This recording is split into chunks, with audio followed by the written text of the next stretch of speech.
जय श्री राम दोस्तों, आप सभी का फिर से स्वागत है एक और नई कथा के साथ। और मैं भगवान से प्रार्थना करता हूं कि आप और आपका परिवार हमेशा स्वस्थ रहे, मस्त रहे।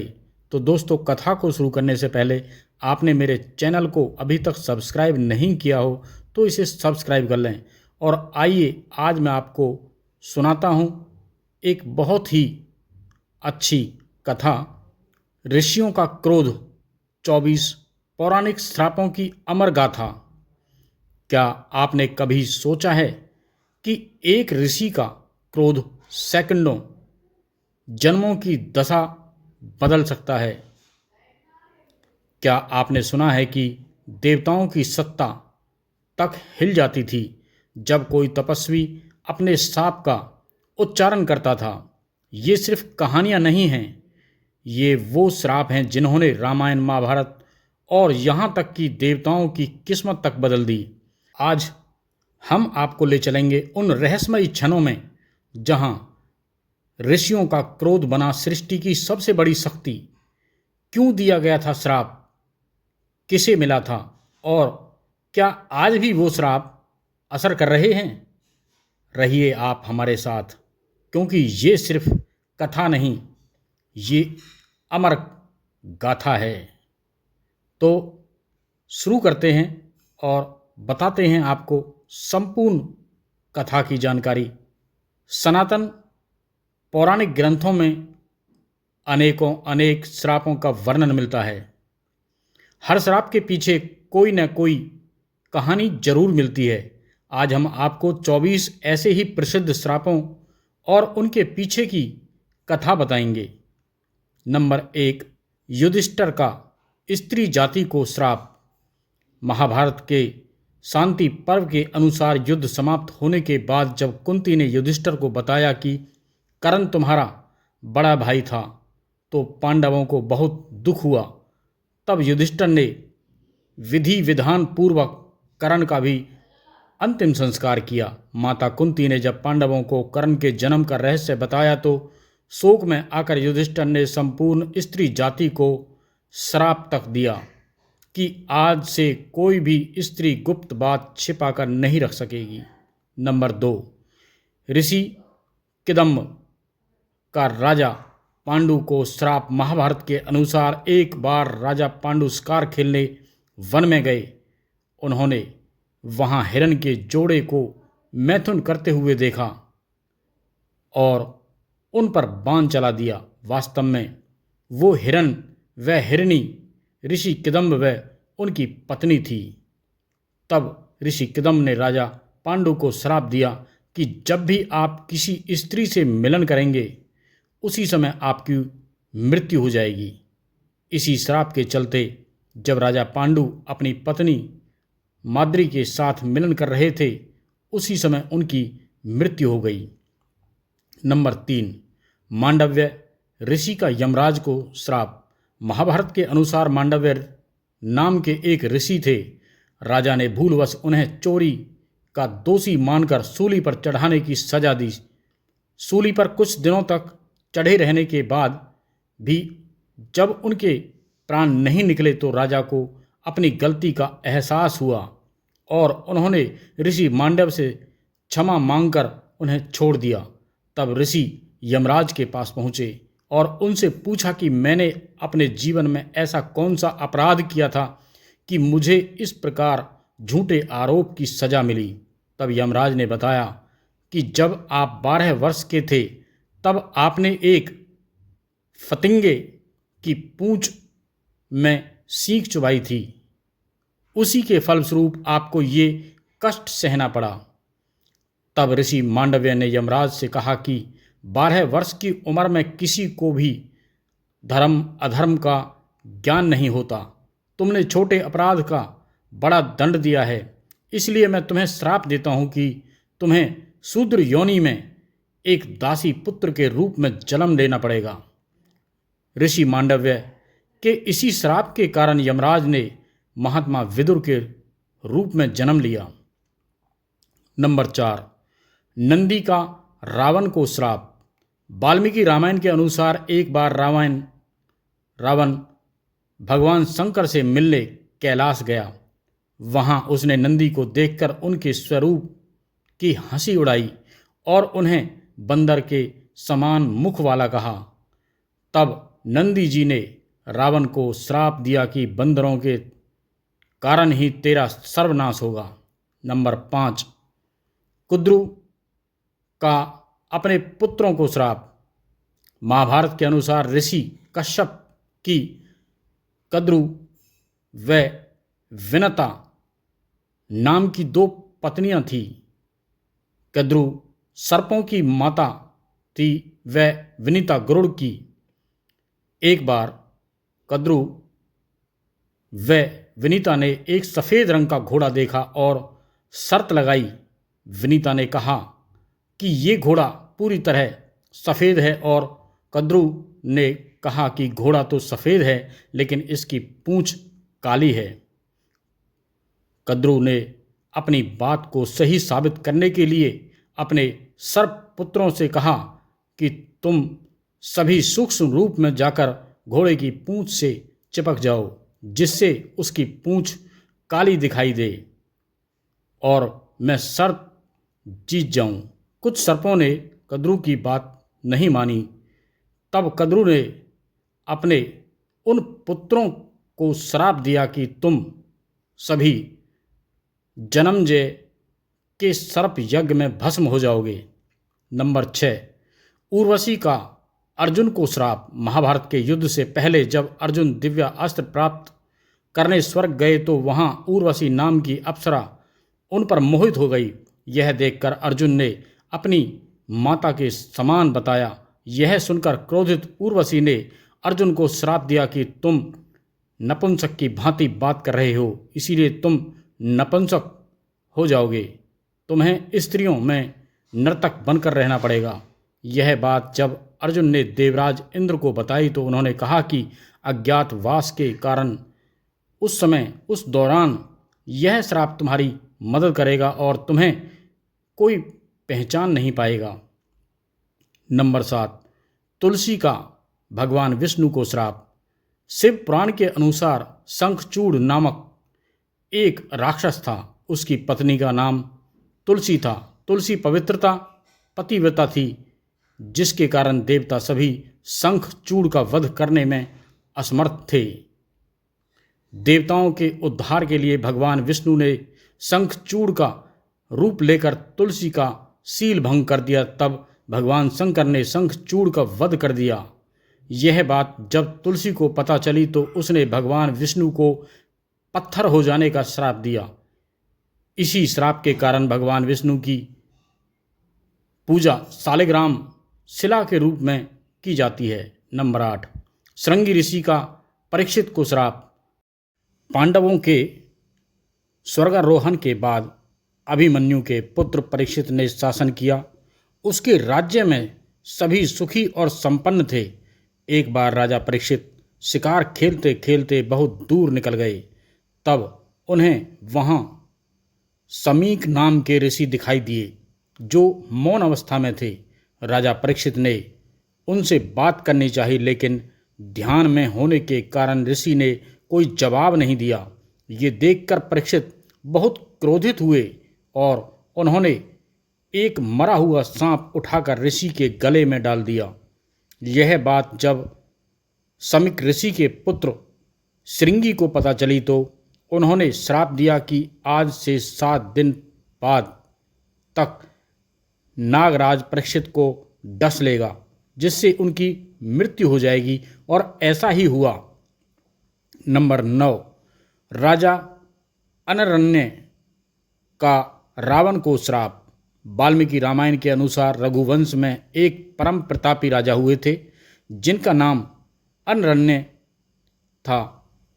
जब रावण विश्व विजय करने निकला तो राजा अनरण्य से उसका भयंकर युद्ध हुआ। उस युद्ध में राजा अनरण्य की मृत्यु हो गई। मरने से पहले उन्होंने रावण को श्राप दिया कि मेरे ही वंश में उत्पन्न एक युवक तेरी मृत्यु का कारण बनेगा। इन्हीं के वंश में आगे जाकर भगवान श्री राम ने जन्म लिया और रावण का वध किया। नंबर 10, परशुराम का कर्ण को श्राप। महाभारत के अनुसार परशुराम भगवान विष्णु के ही अंश अवतार थे। सूर्य पुत्र कर्ण उन्हीं का शिष्य था। कर्ण ने परशुराम को अपना परिचय एक सूत पुत्र के रूप में दिया था। एक बार जब परशुराम कर्ण की गोद में सिर रखकर सो रहे थे, उसी समय कर्ण को एक भयंकर कीड़े ने काट लिया। गुरु की नींद में विघ्न आए ये सोचकर कर्ण दर्द सहते रहे, लेकिन उन्होंने परशुराम को नींद से नहीं उठाया। नींद से न उठाने पर जब परशुराम ने ये देखा तो वे समझ गए कि कर्ण सूत पुत्र नहीं बल्कि क्षत्रिय है। तब क्रोधित होकर परशुराम ने कर्ण को श्राप दिया कि मेरी सिखाई हुई शस्त्र विद्या की जब तुम्हें सबसे अधिक आवश्यकता होगी, उस समय तुम वह विद्या भूल जाओगे। नंबर 11, तपस्विनी का रावण को श्राप। वाल्मीकि रामायण के अनुसार एक बार रावण अपने पुष्पक विमान से कहीं जा रहा था। तभी उसे एक सुंदर स्त्री दिखाई दी जो भगवान विष्णु को पति के रूप में पाने के लिए तपस्या कर रही थी। रावण ने उसके बाल पकड़े और अपने साथ चलने को कहा। उस तपस्वी ने उसी क्षण अपनी देह त्याग दी और रावण को श्राप दिया कि एक स्त्री के कारण ही तेरी मृत्यु होगी। नंबर 12, गांधारी का कृष्ण को श्राप। महाभारत के युद्ध के बाद जब भगवान श्री कृष्ण गांधारी को सांत्वना देने पहुँचे तो अपने पुत्र का विनाश देखकर गांधारी ने श्री कृष्ण को श्राप दिया कि जिस प्रकार पांडव और कौरव आपसी फूट के कारण नष्ट हुए हैं, उसी प्रकार तुम भी अपने बंधु बांधवों का वध करोगे। आज से 36वें वर्ष तुम अपने बंधु बांधवों व पुत्रों का नाश हो जाने पर एक साधारण कारण से अनाथ की तरह मारे जाओगे। गांधारी के श्राप के कारण ही भगवान श्री कृष्ण के परिवार का अंत हुआ। नंबर 13, महर्षि वशिष्ठ का वसुओं को श्राप। महाभारत के अनुसार भीष्म पितामह पूर्व जन्म में अष्ट वसुओं में से एक थे। एक बार इन अष्ट वसुओं ने ऋषि वशिष्ठ की गाय का बलपूर्वक अपहरण कर लिया। जब ऋषि को इस बात का पता चला तो उन्होंने अष्ट वसुओं को श्राप दिया कि तुम 8वें वसुओं को मृत्यु लोक में मानव रूप में जन्म लेना होगा। 8वें वसु का राज स्त्री आदि सुखों की प्राप्ति नहीं होगी। यही 8वें वसु भीष्म पितामह थे। नंबर 14, शूर्पणखा का रावण को श्राप। वाल्मीकि रामायण के अनुसार रावण की बहन शूर्पणखा के पति का नाम विद्युतजिह्व था। वो काल के नाम के राजा का सेनापति था। रावण जब विश्व युद्ध पर निकला तो काल के से उसका युद्ध हुआ। उस युद्ध में रावण ने विद्युतजिह्व का वध कर दिया। जब शूर्पणखा ने मन ही मन रावण को श्राप दिया कि मेरे ही कारण तेरा सर्वनाश होगा। नंबर 15, ऋषियों का सांब को श्राप। महाभारत के मौसल पर्व के अनुसार एक बार महर्षि विश्वामित्र, कण्व आदि ऋषि द्वारका गए। तब उन ऋषियों का परिहास करने के उद्देश्य से सारन आदि वीर कृष्ण पुत्र सांब को स्त्री वेश में उनके पास ले गए और पूछा कि इस स्त्री के गर्भ से क्या उत्पन्न होगा। क्रोध होकर ऋषियों ने श्राप दिया कि कृष्ण का ये पुत्र वृषण और अंधकवशी पुरुषों का नाश करने के लिए लोहे का एक भयंकर मूसल उत्पन्न करेगा, जिसके द्वारा समस्त यादव कुल का नाश हो जाएगा। नंबर 16, दक्ष का चंद्रमा को श्राप। शिव पुराण के अनुसार प्रजापति दक्ष ने अपनी 27 पुत्रियों का विवाह चंद्रमा से करवाया था।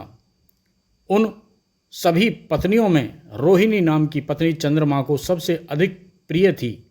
यही बात अन्य पत्नियों को अच्छी नहीं लगती थी। ये बात उन्होंने अपने पिता दक्ष को बताई तो वे बहुत क्रोधित हुए और चंद्रमा को सभी के प्रति समान भाव रखने का कहा, लेकिन चंद्रमा नहीं माने। तब क्रोधित होकर दक्ष ने चंद्रमा को क्षय रोग होने का श्राप दिया। नंबर 17, माया का रावण को श्राप। रावण ने अपनी पत्नी की बड़ी बहन माया के साथ भी छल किया था। माया के पति वैजयंतपुर के संभर राजा थे। एक दिन रावण संभर के यहाँ गया। वहाँ रावण ने माया को अपनी बातों में फंसा लिया। इस बात का पता लगते ही संभर ने रावण को बंदी बना लिया। उसी समय संभर पर राजा दशरथ ने आक्रमण कर दिया। इस युद्ध में संभर की मृत्यु हो गई। जब माया सती होने लगी तो रावण ने उसे अपने साथ चलने को कहा। तब माया ने कहा कि तुमने वासना युक्त होकर मेरा सतीत्व भंग करने का प्रयास किया, इसीलिए मेरे पति की मृत्यु हो गई। अतः तुम्हारी मृत्यु भी इसी कारण होगी। नंबर 18, शुक्राचार्य का राजा ययाति को श्राप। महाभारत के एक प्रसंग के अनुसार राजा ययाति का विवाह शुक्राचार्य की पुत्री देवयानी के साथ हुआ था। देवयानी की शर्मशिष्ठा नाम की एक दासी थी।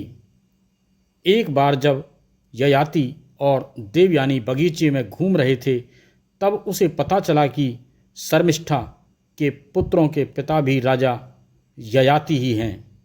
तो वह क्रोधित होकर अपने पिता शुक्राचार्य के पास चली गई और उन्हें पूरी बात बता दी। तब दैत्य गुरु शुक्राचार्य ने ययाति को बूढ़े होने का श्राप दे दिया था। नंबर 19, ब्राह्मण दंपत्ति का राजा दशरथ को श्राप। वाल्मीकि रामायण के अनुसार एक बार जब राजा दशरथ शिकार करने वन में गए तो गलती से उन्होंने एक ब्राह्मण पुत्र का वध कर दिया। उस ब्राह्मण पुत्र के माता पिता अंधे थे। जब उन्हें अपनी पुत्र की मृत्यु का समाचार मिला तो उन्होंने राजा दशरथ को श्राप दिया कि जिस प्रकार हम पुत्र वियोग में अपने प्राणों का त्याग कर रहे हैं, उसी प्रकार तुम्हारी मृत्यु भी पुत्र वियोग के कारण ही होगी। नंबर 20, नंदी का ब्राह्मण कुल को श्राप। शिव पुराण के अनुसार एक बार जब सभी ऋषिगण, देवता, प्रजापति, महात्मा आदि प्रयाग में एकत्रित हुए, तब वहाँ दक्ष प्रजापति ने भगवान शंकर का तिरस्कार किया। ये देखकर बहुत से ऋषियों ने भी दक्ष का साथ दिया। तब नंदी ने श्राप दिया कि दुष्ट ब्राह्मण स्वर्ग को ही सबसे श्रेष्ठ मानेंगे तथा क्रोध, मोह, लोभ से युक्त हो निर्लज्ज ब्राह्मण बने रहेंगे। शूद्रों का यज्ञ करवाने वाले वे दरिद्र होंगे। नंबर 21, नल कुबेर का रावण को श्राप। वाल्मीकि रामायण के अनुसार विश्व विजय करने के लिए जब रावण स्वर्गलोक पहुंचा तो उसे वहां रंभा नाम की अप्सरा दिखाई दी। अपनी वासना पूरी करने के लिए रावण ने उसे पकड़ लिया।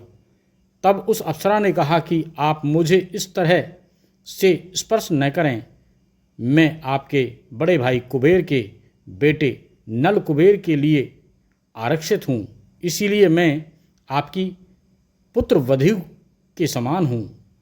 लेकिन रावण ने उसकी बात नहीं मानी और रंभा से दुराचार किया। यह बात जब नल कुबेर को पता चली तो उसने रावण को श्राप दे दिया कि आज के बाद रावण बिना किसी स्त्री की इच्छा के उसको स्पर्श करेगा तो उसका मस्तक 100 टुकड़ों में बट जाएगा। नंबर 22, श्री कृष्ण का अश्वत्थामा को श्राप। महाभारत युद्ध के अंत समय में जब अश्वत्थामा ने धोखे से पांडव पुत्रों का वध कर दिया, तब पांडव भगवान श्री कृष्ण के साथ अश्वत्थामा का पीछा करते हुए महर्षि वेदव्यास के आश्रम तक पहुंच गए। तब अश्वत्थामा ने पांडवों पर ब्रह्मास्त्र का वार किया।